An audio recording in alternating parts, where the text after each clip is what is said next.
কষ্ট, চোখের কোণে জমে থাকা নোনতা জল, নিভৃত রাতে নিঃশব্দে কেঁদে ফেলা, মনের ভেতর এক অজানা ভার, আর বারবার মনে হওয়া, আল্লাহ আমার দুঃখ জানেন তো।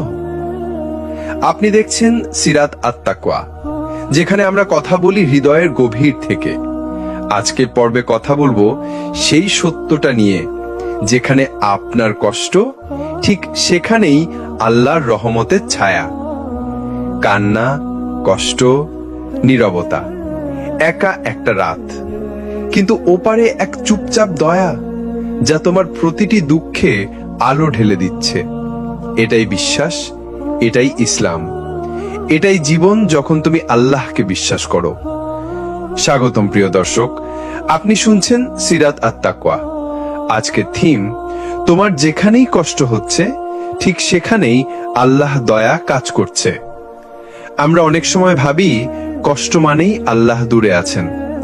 আমরা চোখের পানি লুকাই, কিন্তু ভেতরে একটাই প্রশ্ন জ্বলে, আল্লাহ কি আমাকে ভুলে গেছেন? আসলে না, আল্লাহ কখনোই ভুলেন না। তুমি যেই জায়গায় সবচেয়ে বেশি ভেঙে পড়েছ, তোমার যেই জায়গাটা সবচেয়ে বেশি ব্যথা পেয়েছে, ঠিক সেখানেই আল্লাহ রহমত সব থেকে বেশি কাজ করে। কোরআনের আলো থেকে শুরু করি। সূরা আনকাবুত আয়াত 2। মানুষ কি মনে করে তারা বলবে আমরা ঈমান এনেছি আর তাদের পরীক্ষা করা হবে না? সুবহানাল্লাহ। আল্লাহ বলছেন, ঈমান মানেই পরীক্ষা, আর পরীক্ষা মানেই কষ্ট, আর কষ্ট মানেই তোমার ঈমানের সবচেয়ে গুরুত্বপূর্ণ মুহূর্ত চলছে। একজন মানুষ দিনের পর দিন চাকরি পাচ্ছিল না, ঋণে ডুবে গেছে। রাতের বেলা সে একা বসে আল্লাহর কাছে কাঁদত, ইয়া আল্লাহ, তুমি কি আমার কান্না শুনো না? কিন্তু সে জানতো না, তার এই কান্নাগুলোর মধ্যেই আল্লাহ তার হৃদয়কে পরিশুদ্ধ করছেন। 3 মাস পর এমন একটা চাকরি পেল যা তার আগে কখনো চিন্তাও করেনি। সে বলল, যদি আমি আগেই পেয়ে যেতাম, আমি এই ব্যক্তিত্বটা তৈরি করতে পারতাম না। তোমার কষ্টই তোমাকে গড়ে তোলে, আর কষ্টের সময়টাই আল্লাহ সবচেয়ে বেশি নিকটে থাকেন। প্রিয় ভাই ও বোন, তোমার কষ্টের গভীরে এক অদৃশ্য রহমত কাজ করছে। তুমি হয়তো এখন বুঝতে পারছো না, কিন্তু পরের পর্বে আমরা জানবো আল্লাহ কেন তোমার কান্নাকে বিলম্বে জবাব দেন। একটা প্রশ্ন যা মুমিনের হৃদয়কে ছিঁড়ে ফেলে, আল্লাহ কেন চুপ আছেন? আমি এত কান্না করি তবুও কিছু হয় না কেন? কিন্তু আসল সত্যটা হলো, আল্লাহ চুপ থাকেন না। তিনি প্রস্তুত করেন, তিনি পরীক্ষা নেন, তারপর বদলে দেন। চলো তাকাই কোরআনের আলোতে। সূরা ইউসুফ আয়াত 100। এটাই আমার রবের অনুগ্রহ, তিনি আমাকে কারাগার থেকে মুক্তি দিয়েছেন। শয়তানের প্ররোচনায় আমাকে আমার ভাইদের মাঝে যে বিভেদ হয়েছিল তা মিটিয়ে দিয়েছেন। জ্যোৎস্না রাতে চোখের পানি ফেলতেন ইউসুফ আলাইহিস সালাম। ভাইয়েরা গর্তে ফেলে দিয়েছিল। শৈশব কেটেছে বন্দিত্বে, যুবক বয়স কাটিয়েছে নির্দোষ হয়েও জেলে। কিন্তু কষ্টের প্রতিটা ধাপে আল্লাহ তাকে একজন নেতা, নবী ও দয়ালু শাসকে পরিণত করছিলেন। তোমার সাথেও হয়তো এমনই কিছু হচ্ছে। তুমি হয়তো এখন বুঝতে পারছো না, কিন্তু তুমি গড়ে উঠছো। আল্লাহ তোমার অন্তরকে তৈরি করছেন এমন এক ভবিষ্যতের জন্য, যেখানে তুমি নিজের দোয়ার জবাব পাবে, চোখে জল এনে দেবে এমন ভাবে। বিলম্ব মানেই প্রত্যাখ্যান নয়। রাসূল সাল্লাল্লাহু আলাইহি ওয়াসাল্লাম বলেছেন, বান্দা যখন দোয়া করে তখন আল্লাহ 3 ভাবে জবাব দেন। 1, যা চায় তা দেন। 2, এর চেয়ে ভালো কিছু দেন। আর 3, অথবা কিয়ামতের দিন সেটার বিনিময়ে বিপদ সরিয়ে দেন। তিরমিজি। তাহলে বোঝা গেল, আল্লাহ কখনোই দোয়ার জবাব না দিয়ে থাকেন না, তিনি বরং সেটাকে সবচেয়ে ভালোভাবে পরিচালনা করেন। রাতের নিঃশব্দতা মানেই তীব্র প্রস্তুতি। তোমার রাতের কান্না, তোমার একা বসে থাকা, তোমার নীরব চোখের জল, সবকিছুই আল্লাহর দরবারে রেকর্ড হচ্ছে।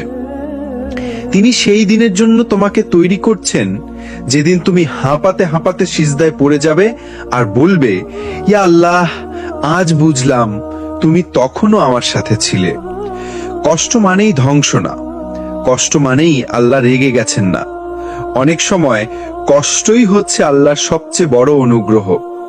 আল্লাহ যদি তোমাকে সব সময় আরামে রাখতেন, তুমি হয়তো ভুলে যেতে পারতেন না তাকে। আল্লাহ কিভাবে বান্দাকে কষ্ট দিয়ে তোয়ার মানুষ বানান। তোমাকে হয়তো এক সময় দুনিয়া ভীষণ আনন্দ দিচ্ছিল, চোখে ছিল স্বপ্ন, মুখে ছিল হাসি, কিন্তু হঠাৎ সবকিছু থেমে গেল। প্রিয়জন হারিয়ে গেলে, চাকরি চলে গেলে, প্রেম ভেঙে গেলে, মানসিক চাপ বেড়ে গেলে, তখন তুমি রাত জেগে চুপচাপ চোখের পানি ফেলেছ, মনে মনে বলেছ, হে আল্লাহ, আমি ভেঙে যাচ্ছি, শুধু তুমিই জানো আমি ঠিক কতটা ক্লান্ত। তখনই তুমি হয়তো প্রথম তাকে ইয়া রহমান বলে ডাকলে। কোরআনের আলোতে দেখো এই কষ্ট কতটা মূল্যবান। সূরা আম্বিয়া আয়াত ৮৩। আইয়ুব আলাইহিস সালাম বলেছিলেন, হে আমার রব, কষ্ট আমাকে স্পর্শ করেছে, তুমি তো সবচেয়ে দয়ালু। সুবহানাল্লাহ। তিনি শুধু দোয়া করলেন না, তিনি আল্লাহর রহমতের উপর তাওয়াক্কুল করে প্রার্থনা করলেন। এই দোয়াটা হয়তো আরামের সময় তার মুখে আসতো না, কিন্তু কষ্ট তাকে সেই ভাষা শিখিয়ে দিল যা শুধু দোয়ার না, বরং ভালোবাসার প্রকাশ। তোমার কষ্টই তোমাকে এমন এক দোয়া শেখাচ্ছে যেটা তুমি অন্য কোনো অবস্থায় শিখতে না। হয়তো তুমি এখন বলছো, হে আল্লাহ, আমি দুনিয়ার কিছু চাই না, শুধু তুমি যেন আমার পাশে থাকো। এই দোয়া, এই হৃদয়ের আরতি, এটাই সবচেয়ে বড় সফলতা। আল্লাহ যখন কিছু নিয়ে নেন, তখন কিছু দিয়ে দেন। তুমি যে হারিয়েছো সেটা শুধু দুনিয়ার হিসাব।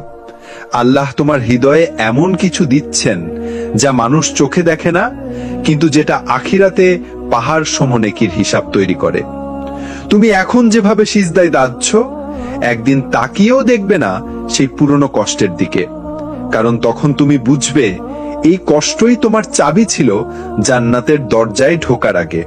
একটা কান্না আছে যা কেউ শোনে না, একটা কষ্ট আছে যা তুমি কাউকে বলো না, একটা চাপ আছে যা শুধু রাতের নিঃশব্দে তুমি টের পাও। কিন্তু এসব তুমি যাকেই না দেখাও না কেন, আল্লাহ ঠিক জানেন।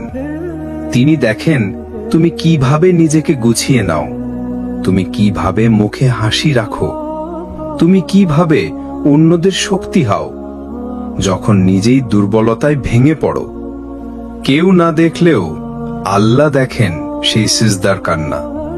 প্রতিদিন রাতে ঘুমানোর আগে তুমি হয়তো একটু কেঁদে ফেলো, হে আল্লাহ, আর পারছি না, হে আল্লাহ, তুমি জানো আমি কি চাই। তুমি হয়তো কাউকে বলো না, কিন্তু সে কান্না তোমার রব শুনছেন সবচেয়ে গভীর ভালোবাসায়। হাদিস থেকে শিখি একাকী কান্নার মর্যাদা। রাসূলুল্লাহ সাল্লাল্লাহু আলাইহি ওয়াসাল্লাম বলেছেন, 7 শ্রেণীর মানুষ কিয়ামতের দিন আরশের ছায়া পাবে। তার মধ্যে একজন সেই ব্যক্তি যে নির্জনে আল্লাহকে স্মরণ করে এবং চোখ থেকে অশ্রু ঝরে। বুখারী এবং মুসলিম। তুমি যখন চুপচাপ কাঁদো, কারো প্রশংসা পাওয়ার জন্য না, শুধু আল্লাহকে স্মরণ করে, তখন সে কান্না হয়ে যায় তোমার আখিরাতের ঢাল। এই কান্না হচ্ছে কষ্টের উপহার। তুমি ভাবো এটা দুর্বলতা, কিন্তু আল্লাহ জানেন এই কান্নাই তোমাকে ধীরে ধীরে পরিণত করছে এক আল্লাহ ভীরু বান্দায়। এই কান্না হচ্ছে সেই নদী যেটা তোমার পাপ ধুয়ে দিচ্ছে, যেটা তোমার অন্তর নরম করছে, যেটা তোমার তাকওয়া বাড়াচ্ছে। এমনও দিন আসবে ইনশাআল্লাহ যখন তুমি আল্লাহকে বলবে, এই কষ্টের জন্যই শুকরিয়া হে আল্লাহ, কারণ এই কষ্টই তোমার দোয়া বদলে দিয়েছে, এই কান্নাই তোমার তাকওয়ার স্তর বাড়িয়েছে, এই নিঃশব্দ যন্ত্রণাই তোমাকে আল্লাহর সবচেয়ে কাছের বানিয়েছে। তুমি কষ্টে আছো, তুমি ভেতরে ভেঙে পড়ছো, তোমার মনে হচ্ছে আল্লাহ হয়তো তোমাকে ভুলে গেছেন। তবে আজ একটা কথা গভীর করে মনে রেখো, আল্লাহ যখন কাউকে ভালোবাসেন তখন তাকে পরিশুদ্ধ করার জন্যই কষ্ট দেন, ভাঙার জন্য নয়, বরং গড়ে তোলার জন্য। কষ্ট মানেই আল্লাহ তোমার কাছে আসতে চাচ্ছেন। আল্লাহর প্ল্যান সবসময় দয়া ও হিকমতে পূর্ণ। এমন কোনো কষ্ট নেই যেখানে আল্লাহর মেহেরবানির ছোঁয়া নেই। তুমি যেটাকে অভিশাপ ভাবছ, সেটাই হতে পারে তোমার তাকদীরের মোড় ঘুরিয়ে দেওয়া উপহার। কোরআনের ভাষায় দুঃখের মাঝেই রহমত। আল্লাহ তাআলা বলেন, তোমরা কখনো ভাবো না আল্লাহ মুমিনদেরকে তোমাদের অবস্থায় ছেড়ে দেবেন যতক্ষণ না তিনি ভালো আর মন্দকে পৃথক করেন। সূরা আলে ইমরান 139। অর্থাৎ এই কষ্টই তোমাকে আল্লাহর প্রিয় বানিয়ে তুলছে। এই চাপই তোমার ভিতর থেকে গফলত দূর করছে। উদাহরণ, কিভাবে কষ্টে মানুষ বদলায়। এক সময় হয়তো তুমি নামাজে গফলতি করতে, কিন্তু কষ্ট পেয়ে সিজদায় ফিরে এসেছো। তুমি হয়তো আগে কাঁদতে জানতে না, কিন্তু আজ কান্না করছো আল্লাহর জন্য। তুমি আগে হয়তো ভয় পেতে, আজ তোমার তাওয়াক্কুল বেড়েছে। এই পরিবর্তন কিসের মাধ্যমে এলো? ঠিক সেই কষ্টের মাধ্যমে যেটা তুমি এড়িয়ে যেতে চেয়েছিলে। তোমাকে ভাঙার জন্য নয়, বরং নতুন করে গড়ার জন্য। যতটুকু কষ্ট পেয়েছো, ততটুকুই তুমি পরিণত হয়েছো। যত গভীর যন্ত্রণা পেয়েছো, তত গভীর হয়েছে তোমার দোয়া। যত একা হয়েছো, তত বেশি নির্ভরশীল হয়েছো একমাত্র আল্লাহর উপর। এই গড়ার প্রক্রিয়া সহজ হয় না, কিন্তু ফলাফল হয় ঈমানের সবচেয়ে সুন্দর রূপ। একসময় তুমি অনেককে ধরে রেখেছিলে, ভাবছিলে ওরাই তোমার ভরসা, ওরাই তোমার আশ্রয়। কিন্তু এক এক করে সবাই সরে গেল। কেউ সময় দিল না, কেউ বুঝলো না, আর কেউ বোঝার ভানও করল না। তুমি তখন একা, নিঃসঙ্গ। আর ঠিক তখনই শুরু হয় আল্লাহর কুদরত। যেখানে সৃষ্ট ব্যর্থ, সেখানে সৃষ্টিকর্তার দয়া সফল। মানুষের সাহায্য সীমাবদ্ধ, তাদের সহানুভূতি ক্লান্ত হয়ে যায়, তাদের সান্ত্বনা কখনো কখনো তোমার ঘা আরো বাড়িয়ে দেয়। কিন্তু আল্লাহ, তার দয়া অনন্ত, তার রহমত সীমাহীন, তার সাহায্য কখনো দেরি হয় না, ঠিক সময়েই আসে। আল্লাহ নিজেই বলেন, কে তোমাকে উত্তর দেয় যখন তুমি বিপদে পড়ো? কে বিপদ দূর করে দেন? সূরা নমল আয়াত 62। আল্লাহ জানেন তুমি আজ কতটা ভেঙে পড়েছ। তিনি দেখেন কেমন করে তুমি একা বসে কাঁদো। তিনি অনুভব করেন তোমার নিঃশব্দ দীর্ঘশ্বাসগুলো। মানুষের দরজা যখন বন্ধ হয়ে যায়, আল্লাহর দরজা তখন খুলে যায় আরো বড় ভাবে। উদাহরণ, হাজরা আলাইহিসসালামের জমজম কূপ।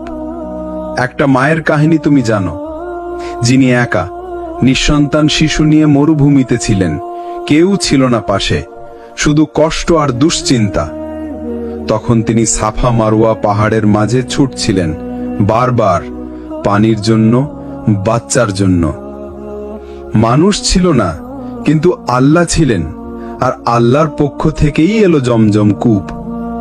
এটাই আল্লাহর স্টাইল, যেখানে মানুষ থামে সেখানে তিনি শুরু করেন। তুমি কারো মুখাপেক্ষী নও, মানুষ না থাকলেও তুমি একা নও। যেসব ভালোবাসা ভেঙে গেছে, সেগুলোর পরিবর্তে আল্লাহ আছেন। যেসব আশা ভেঙে গেছে, সেগুলোর পরিবর্তে নতুন দরজা খুলবে ইনশাআল্লাহ। শুধু তুমি ধৈর্য ধরো আর বিশ্বাস রাখো। আল্লাহ দেখছেন, আল্লাহ লিখে রাখছেন, আর আল্লাহ সময় মতো বদলে দিচ্ছেন। কখনো কি ভেবেছো কেন হঠাৎ সবাই বদলে যায়? কেন একে একে সবাই দূরে সরে যায়? কেন তুমি যাদেরকে আঁকড়ে ধরেছিলে তারা তোমাকে ছেড়ে দেয়? কারণ আল্লাহ তোমাকে তাদের থেকে বাঁচাতে চান আর নিজের বানিয়ে নিতে চান। তোমাকে আলাদা করা হচ্ছে কারণ তুমি নির্বাচিত। কেউ হুট করে বদলে গেল, সম্পর্কটা ভেঙে গেল, কাছের মানুষ দূরের হয়ে গেল, বন্ধুরা দূরে সরে গেল। তুমি হয়তো বললে, কেন আমার সাথেই বারবার এমন হয়? আসলে এই প্রশ্নের পেছনে লুকিয়ে আছে একটা মহা রহস্য। আল্লাহ যখন কাউকে ভালোবাসেন, তখন তিনিই তাকে দুনিয়ার ব্যস্ততা থেকে সরিয়ে নিজের পথে আনেন। নবীদের জীবনে দেখো, ইব্রাহিম আলাইসাল্লাম, তাকে পরিবার থেকে আলাদা করা হয়েছিল। ইউসুফ আলাইসাল্লাম, তাকে ভাইয়েরা ফেলে দিয়েছিল কূপে। মুসা আলাইসাল্লাম, তাকে আলাদা করা হয়েছিল রাজপ্রাসাদ থেকে। নবী মুহাম্মদ সাল্লাল্লাহু আলাইহি ওয়াসাল্লাম, তাকে মক্কা থেকে বের করে দেওয়া হয়েছিল। সবাইকে আল্লাহ একাকী করেছিলেন, কারণ তিনি তাদেরকে প্রস্তুত করছিলেন বড় দায়িত্বের জন্য। তোমার কষ্টের মাঝে একটা দাওয়াত আছে। তুমি যাদের হারিয়েছ, তারা ছিল কেবল একটা পর্যায়, একটা পরীক্ষা। তাদের চলে যাওয়া ছিল আল্লাহর দয়া, কারণ তারা হয়তো তোমার ঈমানের জন্য ক্ষতি করছিল। তুমি আজ একা, তুমি আজ অশ্রুসিক্ত, তুমি আজ মনে করছো সবাই ছেড়ে গেছে। তোমার এই একাকিত্ব আসলে আল্লাহর সাথে পুনর্মিলনের দাওয়াত। যখন একা থাকো তখন দোয়া আরো গভীর হয়। তুমি কখনো খেয়াল করেছো? মানুষ কমে গেলে, ব্যস্ততা কমে গেলে, সম্পর্ক ভেঙে গেলে, তখন তোমার সিজদা লম্বা হয়, তোমার চোখ ভিজে যায়, তুমি কান্নায় আল্লাহর কাছে ফিরে যাও। এটাই আল্লাহ চেয়েছেন। তুমি হারাওনি, বরং তুমি পেয়ে গেছো। তুমি কারো ভালোবাসা হারিয়েছো, কিন্তু সেই বদলে পেয়ে গেছো আল্লাহর কুদরত। তুমি যে মানুষটার জন্য কেঁদেছো, তার বদলে আল্লাহ তোমার তাওবা কবুল করেছেন। তুমি যে কষ্টে একা হয়ে গেছো, সেই কষ্টেই আল্লাহ তোমার অন্তরকে পরিশুদ্ধ করছেন। তুমি হয়তো কাঁদছিলে এক রাতে, বলছিলে আর পারছি না। তুমি হয়তো মনে করেছিলে এই কষ্টেই তুমি ভেঙে পড়বে, এই দুঃখেই তোমার শেষ হয়ে যাবে। কিন্তু আল্লাহ বলেন, আল্লাহ কাউকে তার সহ্য ক্ষমতার বাইরে কষ্ট দেন না। সূরা আল বাকারা 286। আসলে তুমি ভাঙছো না, বরং গড়া হচ্ছ। তুমি যাকে ভাঙা বলছো, আসলে তা একটা নির্মাণ প্রক্রিয়া। যেমন গড়ার আগে মাটি খুঁড়ার আগে, যেমন ইট বসানোর আগে ভাঙতে হয় আগের দেয়াল, যেমন আগুনে পোড়ালেই সোনা খাঁটি হয়, তেমনি এই কষ্ট দিয়ে আল্লাহ তোমার অহংকার ভেঙে দিচ্ছেন, তোমার অন্তর নরম করছেন, তোমার দুনিয়াবি মোহ মুছে দিচ্ছেন। তুমি বদলে যাচ্ছ, তুমি উন্নত হচ্ছ। তুমি নিজেই খেয়াল করো, আগে তুমি নামাজে এত মনোযোগ দিতে পারতে? আগে তুমি রাতে উঠে কাঁদতে? আগে তুমি এত দোয়া করতে? এই কষ্ট, এই একাকিত্ব, এই দুঃখ তোমার তাওবা রাস্তাকে খুলে দিয়েছে, তোমার অন্তরকে আল্লাহর দিকে ফিরিয়ে দিয়েছে। কষ্ট নয়, এটা আল্লাহর স্পর্শ। এই যে তুমি এতদিন কান্নায় ভেঙে পড়ছো, এই যে তুমি তাসবিহ হাতে নিচ্ছ, এই যে তুমি রাতের নীরবতা ভেঙে আল্লাহর কাছে কাঁদছো, এটাই আল্লাহর দয়া, এটাই আল্লাহর পরিকল্পনা। ইউসুফ আলাইহিসসালামের গল্প কি মনে আছে? যখন ভাইয়েরা তাকে কূপে ফেলে দিল, সবাই ভাবলো এটা তার ধ্বংস। কিন্তু জানো কি, ঠিক এই ঘটনাই তাকে রাজপ্রাসাদের দিকে নিয়ে যায়। কূপই ছিল তার সাফল্যের পথ। তোমার জীবনে হয়তো ঠিক এমন কূপ এসেছে, যা তোমাকে আল্লাহর সান্নিধ্যের পথে নিয়ে যাচ্ছে। এই কষ্টটাই তোমাকে এমন বানাবে যা তুমি নিজেও চিনতে পারবে না। একদিন তুমি পিছনে তাকিয়ে বলবে, আলহামদুলিল্লাহ সেই কষ্টের জন্য, কারণ সেটাই আমার ঈমান জাগিয়েছে। যে কষ্টটা এখনো ভুলতে পারোনি, যে কষ্টটা মনে পড়লেই চোখ ভিজে যায়, তুমি জানো না আল্লাহ সেই কষ্টের মধ্যেই রেখেছিলেন এক বিশাল রহমত। হয়তো এখন বোঝো না, হয়তো সেটা এখন দেখতে পাচ্ছ না, কিন্তু কাল একদিন তুমি ঠিক দেখবে আল্লাহর প্ল্যান সব সময় সেরা ছিল। তুমি কি জানো, কারোর চোখের পানি বৃথা যায় না। প্রতিটি অশ্রু গড়িয়ে পড়ে, কিন্তু হারায় না। আল্লাহ বলেন, তোমরা ধৈর্য ধরো, নিশ্চয়ই আমি তোমাদের সঙ্গে আছি। সূরা আনফাল 8:46। যখন তোমার সহ্য ক্ষমতা শেষ হয়ে যায়, সেখান থেকেই আল্লাহর সাহায্য শুরু হয়। রাসূল সাল্লাল্লাহু আলাইহি ওয়াসাল্লামের জীবনে কষ্টের মুহূর্তগুলো, তিনি আমুল হুজুন, দুঃখের বছর পার করেছেন। স্ত্রী খাদিজা রাদিয়াল্লাহু আনহা মারা গেলেন, চাচা আবু তালিব মারা গেলেন, তায়েফে গিয়েও পাথর খেয়েছেন। কিন্তু এরপর মেরাজ ঘটল, আল্লাহ নিজে তাকে ডেকে নিলেন। সবচেয়ে বড় সম্মান তারই জন্য অপেক্ষা করছিল। তোমার ক্ষেত্রেও ঠিক এমনটাই হতে পারে। এই কষ্টটাই তোমাকে সবচেয়ে বড় নিয়ামতের কাছাকাছি নিয়ে যাচ্ছে।